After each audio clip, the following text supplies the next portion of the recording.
ready to go. Go ahead and raise your hand, Rod. You're first up. Go ahead, Rod. Hey, Mike. Teams are really making you work on the offensive end this year.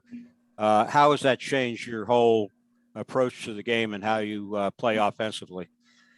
I kind of knew that coming into the season. When I knew I was coming back, I knew teams were going to load in on me and key in on me, and that's just conversations that me and Coach had. But the thing for me that I would say a big, upbringing for me and a different role for me this year is being a leader and being a guy to get all guys on board. For me, it's been a whole new role for me this year. It's something that I'm trying to learn and still try to get better at. So for me, it's also just be able to facilitate a lot more, find guys opportunities to be able to score more, and also be able to find opportunities for me. So that's moving without the ball, cutting. I don't know if you guys saw a lot of the games this year as far as me cutting to the basket a lot more times and just trying to get open shots for me and doing those type of things. Back doors too, that type of thing. Absolutely. Kelly Quinlan, go ahead, Kelly. Mike, I was just curious, as the season kind of winds down here, you're in the back half of ACC play, and it seems like you're sort of destined to probably move along after this year. Kind of how important are these last few games for you in the ACC play and trying to build something strong as you guys kind of try to close out the season? It's something that me and Coach just had a conversation about. Is about leaving a legacy here. For me individually, I would say that that's a big key of mine. That's a big thing of me is winning. So these last games that we have here is one of the most important games that I've ever played here at Georgia Tech. So I want to go out super strong with a bang. Regardless of the wins and losses, I want to go out with playing and giving it my all, so playing with that 110%, giving my all energy and giving everything that I absolutely have. It's been a fun ride playing here at Georgia Tech. So I definitely want to be remembered. And Segura, Ken. Michael, I'm sure you'd heard, but you are now 15th all time in scoring, which obviously a remarkable accomplishment. I'm curious, have you given that much thought about, taking a look at some of the names you passed or just kind of that place that you have on that list?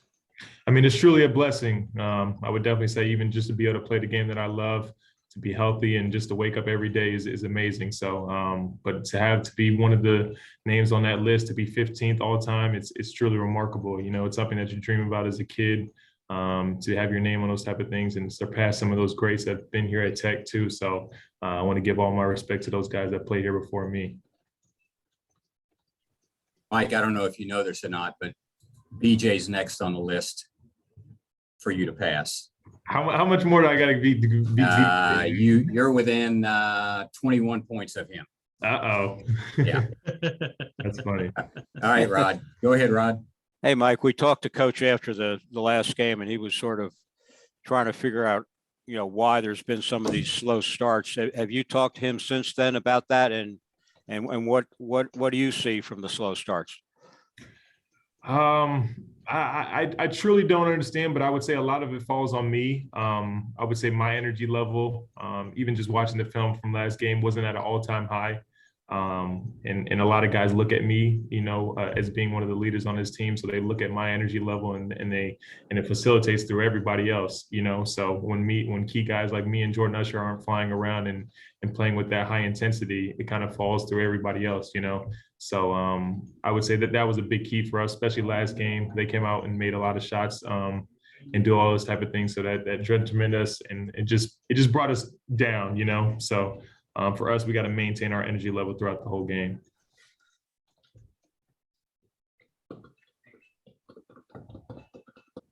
Okay, Kelly, go ahead, Kelly.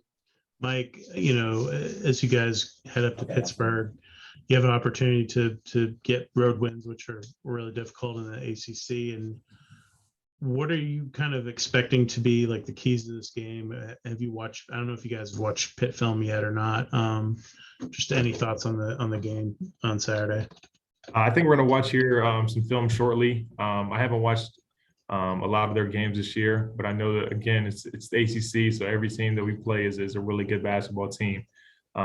So for us, I would just say our keys are the same thing for every game. It's our Georgia Tech keys that we go out there and play with every night. It's high intensity on defense, getting stops, transition offense and be able to get the looks that we want to get. I don't think it differentiates between our key strategies for certain teams. I think we just got to play and maintain our Georgia Tech basketball and keep playing that way. Ken Segura, go ahead, Ken. Michael, I'm curious, you mentioned the meeting with Coach Pastor. I'm curious kind of what were the circumstances of that? Like, is this something that he wanted to talk with you, or how did that come about, that conversation? He was just, it was a thing that he was disappointed with my energy level on Tuesday when we played. He thought I wasn't flying around and doing all those type of things, when I understand that I only have a few games left here, so I want to be able to be remembered, like I said before, and just leave a legacy and just be known as a winner and all this type of thing. So he felt that my energy level wasn't an all-time high, knowing the circumstances where we are in this part of the season and stuff too. So I completely agree with him on that. And we just came to an agreement that these last few games that I have left, to just go out there and play, regardless of the wins and losses. When you're playing at an all-time high level, we have a great chance of winning the game. So for that, I truly understand what he was saying. Back to Rod. Go ahead, Rod.